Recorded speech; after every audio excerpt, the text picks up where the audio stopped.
Chosen one, listen closely. There is a hush around you right now, but do not mistake it for absence. It is the sacred pause before a door opens. It is the quiet in the air before the announcement comes.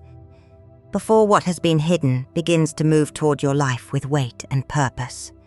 It feels as though the unseen has been studying your path for longer than you realize, noticing how much you carried, noticing how many nights you kept standing when your spirit wanted to fold, noticing the battles you fought without applause, without witnesses, without anyone understanding the cost.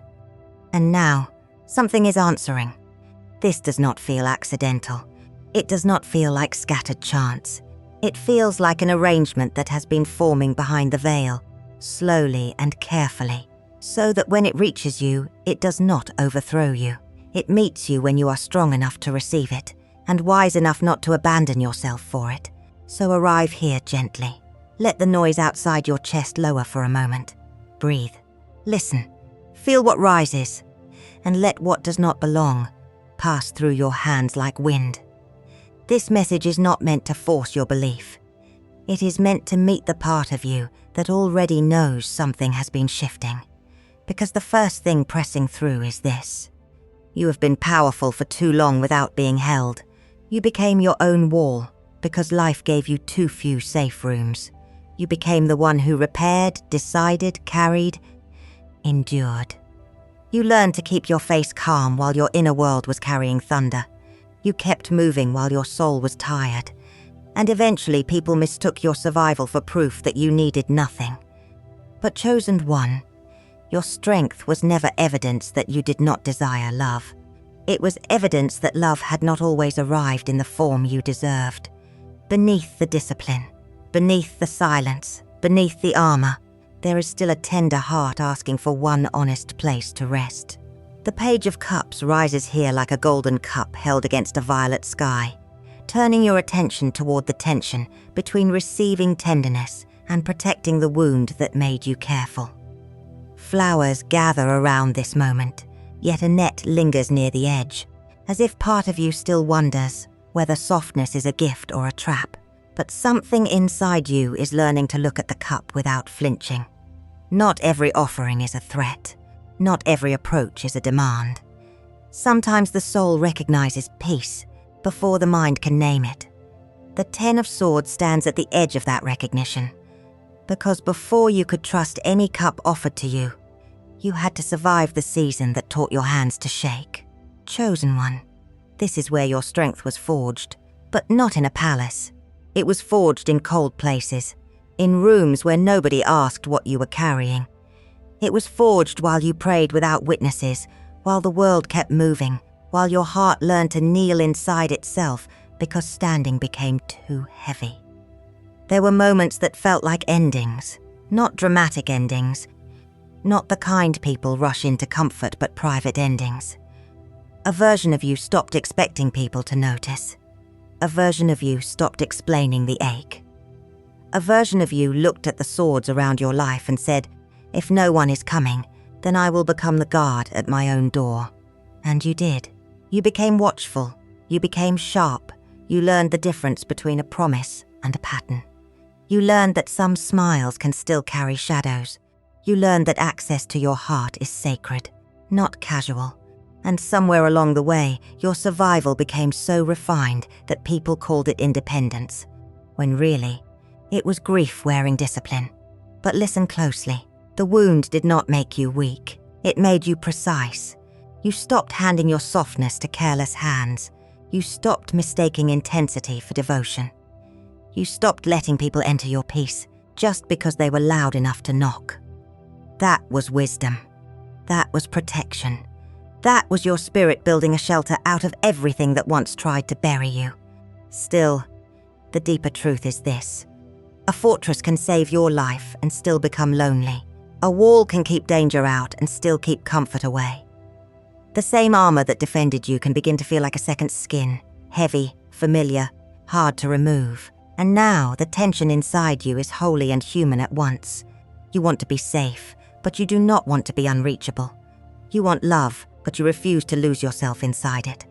That is not contradiction. That is healing, learning how to breathe. So when this powerful presence begins to move closer, something in you may tighten before it softens. You may test the silence. You may study the tone. You may wait to see if the hand remains steady when you do not immediately open. And chosen one, that caution is not a flaw.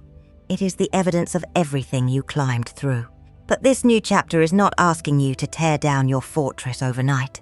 It is asking you to open one window. Let a little air enter. Let one honest light touch the floor. Because what is coming next does not demand surrender. It asks whether the guarded heart can recognize safety without calling it danger first. The Eight of Swords carries that exact fear, chosen one, because when safety comes close, the guarded heart may first feel surrounded instead of supported. You have known what it feels like to be watched by the wrong eyes, watched to be criticized, watched to be measured, watched by people who waited for one crack in your composure so they could call your pain weakness. So when you sense a tension around you now, your spirit does not instantly relax. It checks the room. It counts the swords. It asks whether this gaze is another cage. But this is where the story turns. The man entering this field is not moving like someone careless.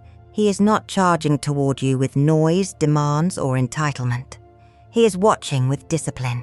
He is observing the way a builder studies land before laying a foundation. He is learning your weather, your boundaries, your pauses, your silent refusals. Not to possess you, not to corner you, but to understand how to approach without damaging what life already forced you to protect. There is restraint in him, and that restraint matters. A lesser man would have rushed. A lesser man would have mistaken attraction for permission. A lesser man would have tried to impress you before earning your trust. But this one knows that your heart is not a door to kick open. It is a sacred room with history in the walls. He can feel that. He may not know every wound by name, but he recognizes the shape of someone who has survived more than they speak. So his silence has not been empty. It has been calculation with conscience. He has noticed how you answer when you are tired, how you smile without giving everything away, how you become still when something feels off, how your kindness remains, even though your trust has become selective, and the more he sees, the more his seriousness grows. What began as curiosity becomes respect. What began as attraction becomes responsibility. Chosen one, that is the difference. Obsessive control says, I must have access. Mature devotion says, I must become safe enough to be allowed near. Control tightens ropes. Devotion unties them slowly. Control surrounds with blades. Devotion removes one sword at a time until the path becomes visible again. And deep inside you, a movement begins. You realize that being seen does not always mean being trapped. Sometimes it means someone finally has the patience to recognize your patterns without weaponizing them. Sometimes it means someone is strong enough to stand near your fear and not make it about their ego. So do not call every quiet gaze a threat. Some attention arrives like a witness. Some silence is reverence. Some restraint is the first language of a man preparing to defend what he has already decided is precious. The King of Swords continues that language of restraint, chosen one, because a man who has measured his silence long enough will eventually have to let truth stand upright in the room. This is not the moment where he rushes wildly forward. This is the moment where he decides that remaining unseen is no longer honorable. There comes a point when protection cannot stay hidden without becoming distance. There comes a point when respect must become action, and action must become visible enough for you to feel it. He has been weighing the situation like a blade held under clear light. Not from coldness, but from discipline. He has asked himself what would happen if he steps forward too soon.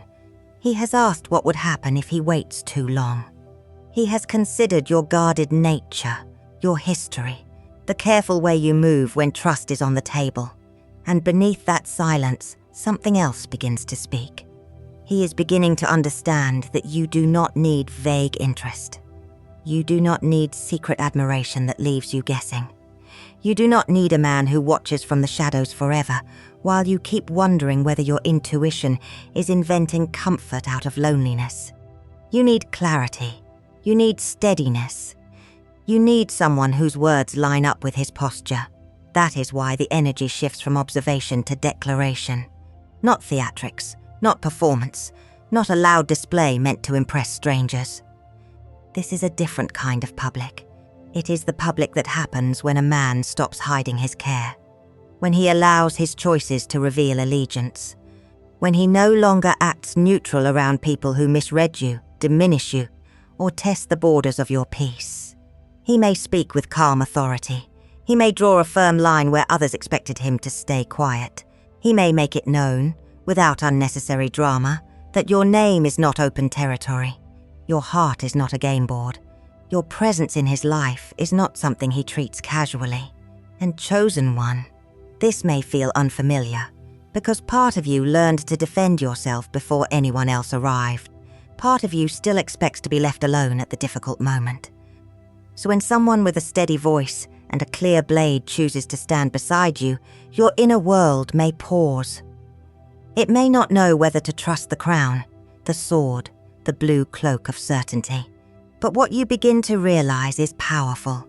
Real loyalty does not always announce itself through volume.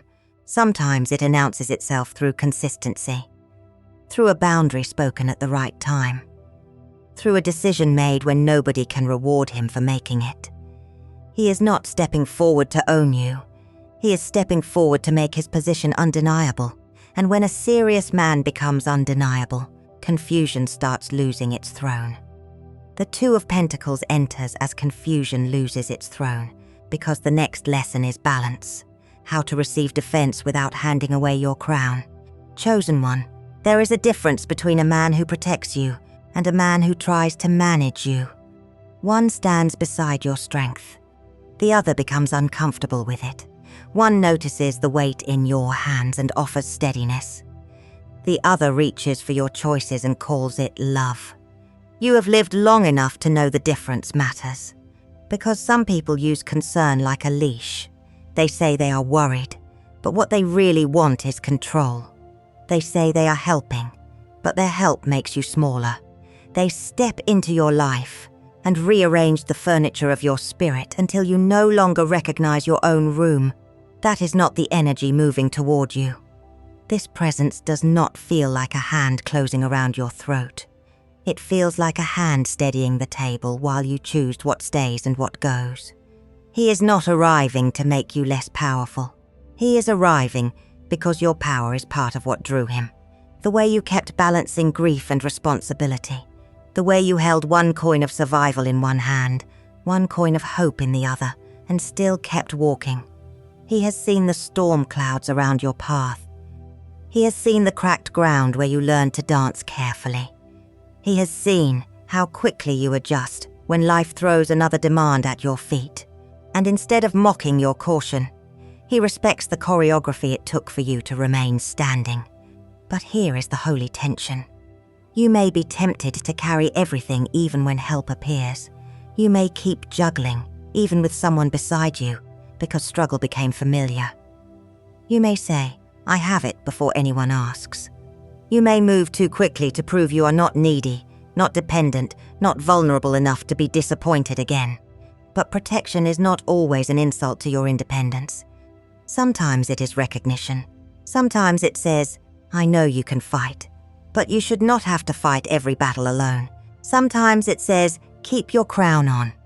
I am only closing the gate where harm keeps entering." This is how his defense becomes different. He does not need you helpless to feel useful. He does not need you silent to feel strong. He does not need to dominate the room to prove he belongs there. He can hold authority without crushing tenderness. He can stand guard without turning your life into a prison. And that is the movement inside you now. You begin to understand that receiving support does not erase your sovereignty. A balanced love does not take the coin from your hand. It teaches your hands they can finally stop trembling. The Three of Swords meets those trembling hands, chosen one, because the reason support feels so holy is that heartbreak once trained your body to expect the blade. He sees more than the surface of you. That is what changes him. Not only your beauty, not only your composure, not only the way you enter a room carrying quiet gravity. He sees the places where your spirit learned to hold itself together after being pierced by disappointment. There is something about your softness that survived the wound, and that survival unsettles him in the deepest way. A shallow man might admire your shine, but a serious man studies what it cost you to keep shining. He notices the restraint behind your smile. He notices when you choose peace over reaction. He notices how carefully you speak when emotion is near the door. He senses the story behind your silence, even when you never hand him the whole book. This is where obsession must be purified, because the word can sound dangerous when it belongs to someone immature. But here, it does not feel like possession. It feels like focus. It feels like a man whose attention keeps returning to the same holy question. How did someone carry that much ache and still remain warm? How did someone get wounded and still refuse to become cruel? How did someone learn caution without losing compassion? That question becomes a flame in him. He cannot easily dismiss you because you do not touch the shallow part of his nature. You reach the chamber he keeps locked. You awaken the protector, yes, but also the witness. The part of him that says, I see what they missed. I see what they mishandled. I see the heart behind the armor, and I will not approach it carelessly. Still, there is tension. You may fear that being deeply wanted will become pressure. You may wonder whether his intensity will ask too much from you. You may feel the old scar pulse when someone looks at you with desire and seriousness at the same time. That is understandable. The wounded heart often confuses depth with danger, until consistency teaches it another language. But slowly, your inner world begins to separate the past from the present. You begin to notice that his focus does not demand performance. It does not require you to bleed again to prove what you survived. It honors the scar without making it the center of your identity. It stands near the pain, then looks beyond it toward the living soul still breathing there. And that is the realization rising now. To be cherished rightly is not to be studied like a wound. It is to be seen as whole, even where life once broke the glass. The Emperor steps toward that broken glass not to gather proof of your pain, chosen one, but to build a room where your wholeness can stay protected. This is the energy of structure after seasons of collapse.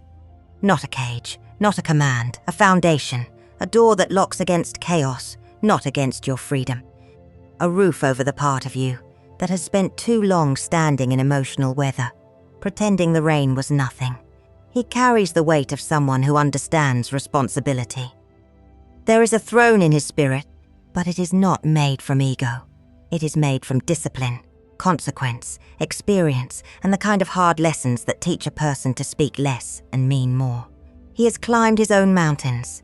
He has sat with his own silence. He has learned that power without tenderness becomes tyranny, and tenderness without structure can leave love exposed to every storm. That is why his intention feels long-term. He is not looking at you like a passing flame. He is looking at you like land worth tending, like a future worth planning, like a home that should not be entered with muddy feet. There is patience in the way he imagines this bond. He does not only want the sweetness. He wants the responsibility that comes with being near someone rare. Still, you may feel the old tension rise, because when someone strong arrives, part of you wonders whether their strength will try to swallow yours. You may ask, will his crown leave space for mine? Will his walls shelter me, or will they make me smaller? Will his certainty feel like peace, or will it turn into pressure? Chosen one, those questions are not disrespect. They are discernment. But the movement here is different. This man does not need to reduce you in order to feel powerful. He is not threatened by your voice, your boundaries, your insight, or your solitude. In truth, those things deepen his respect. He sees that you are not looking for rescue from yourself. You are looking for partnership that does not punish you for having survived. And this is where love becomes architecture. Not just emotion, not just longing, not just messages sent in the dark. Architecture, beams, windows, ground. A table where both people can sit without hiding their scars. A future where tenderness has a schedule, loyalty has a body, and promises become something you can actually live inside. You begin to realize that steady love may not feel explosive at first. It may feel almost unfamiliar in its calmness, but over time, the nervous system hears it. The guarded heart notices. The soul says, "This does not shake the house. This helps build it." The Ace of Cups answers the house being built. Chosen one. Because even a strong foundation means little if your heart is too afraid to drink from the water offered. This is the tender crossing. Not the dramatic breakthrough. Not the sudden surrender. It is quieter than that. It is the moment your guarded spirit stands near the edge of the lake and watches the surface move, asking whether this overflow is real or another beautiful illusion. You may feel hope rise, then pull it back. You may sense warmth, then question it. You may notice his steadiness, then search for the hidden cost. That does not make you ungrateful. It makes you human after seasons where love came with conditions, where kindness sometimes turned into control, where a hand extended toward you later became a hand that took too much. So your hesitation deserves tenderness. There is a part of you that wants to receive. It wants the cup, the clean water, the quiet garden, the lilies opening after long weather. It wants to believe that support can arrive without punishment attached. But another part of you still remembers the spill. It remembers pouring into people who never refilled you. It remembers being generous until your own spirit felt dry. And that is the inner tension now. Desire and discernment are standing in the same room. Chosen one. You do not need to shame either one. Your desire is not foolish. Your discernment is not cold. One tells you that your heart is still alive. The other tells you that your wisdom survived. Healing is not choosing one and killing the other. Healing is teaching them to sit at the same table and listen. This man's presence may become part of that lesson. Not because he completes you. Not because he rescues you from yourself. But because his consistency gives your nervous system something new to study. A voice that does not punish your pause. A gaze that does not resent your boundaries. A hand that remains open even when you need time. Slowly suspicion begins to loosen. Not all at once, not blindly, but like water finding its way through stone, one patient drop at a time. You begin to realize that receiving does not mean losing control. It means allowing life to prove, through repeated gentleness, that your heart can be met without being drained. The cup is not asking you to drown. It is asking you to sip, to notice, to let peace approach in a measure you can hold. And maybe, for the first time in a long time, you do not have to reject the blessing just because it arrives with open hands. The Two of Swords waits beside those open hands, chosen one, because even when peace approaches, the world around you may still try to confuse what your spirit is learning to trust. There have been voices around your story that did not know the full truth, but spoke anyway. People who saw your boundaries and called them pride. People who saw your silence and filled it with their own assumptions. People who watched you withdraw from chaos and decided you were cold, difficult, unreachable, or changed. But what they called distance was often protection. You were not trying to punish anyone. You were trying to survive without losing the last quiet room inside you. You stepped back because too many energies demanded access, without offering care. You became still because reacting had cost you too much. And while others were guessing, judging, or twisting what they did not understand, you were simply trying to keep your peace intact. This is why his visible loyalty matters. Not because you need someone to speak for you, as if you have no voice. Not because you are helpless before misunderstanding. You are not. You have defended yourself in places where nobody handed you a shield. But there is a sacred relief in no longer being the only witness to your own innocence. When he stands beside you, the atmosphere changes. The gossip loses its appetite. The careless comments begin to sound smaller. The people who thought they could test your borders start realizing that your peace is no longer unguarded territory. His presence becomes a line in the sand, not drawn with cruelty, but with calm authority. It says, This person is not alone. This person is seen. This person is not available for distortion. And chosen one, that may stir something deep in you. Because part of your old wound came from being misread. You know what it feels like to carry a pure intention and watch others assign shadows to it. You know what it feels like to be gentle, then be blamed for protecting yourself when gentleness was taken for granted. That kind of misunderstanding can blindfold the heart. It can make you question whether truth matters when people prefer their version. But here comes the shift. You begin to realize that truth does not always need to chase every rumor. Sometimes truth simply stands taller. Sometimes loyalty walks into the room and the false story loses oxygen. Sometimes one steady presence can interrupt a whole pattern of disrespect. He is not here to make war out of every whisper. He is here to make it clear that peace has boundaries, that softness has guardianship, that love, when mature, does not hide while harm circles the gate. And as this becomes visible, your own inner vision sharpens. You do not have to choose between grace and defense. You can carry both. You can be tender and protected. You can be calm and untouchable. The Seven of Pentacles gathers that calm, untouchable tenderness into a harvest, chosen one, because what was once hidden is finally becoming something you can see. This is the place where patience stops feeling like punishment. For so long, you were asked to plant without proof. You invested in your healing when nobody clapped. You chose restraint when reaction would have been easier. You kept your standards when loneliness tried to negotiate with your hunger for closeness, and now the fruit begins to show. Not all at once, not in a way that forces your faith to become reckless. It appears through signs of consistency, a message that carries weight, a boundary he keeps without being reminded. A moment where he chooses you openly, not as a secret comfort, not as a private fascination, but as someone whose presence he is willing to honor in daylight. That is the revelation of this final turn. The unseen does not stay unseen forever. There comes a moment when the roots break soil, when the vine climbs the wall, when the table is set with evidence that something real has been growing beneath the ordinary days. And you, who have spent so much time questioning whether your intuition was speaking truth, begin to recognize the difference between fantasy and fruit. Fantasy demands you ignore reality. Fruit asks you to look closer. You can see whether his actions ripen. You can see whether his words remain steady after emotion settles.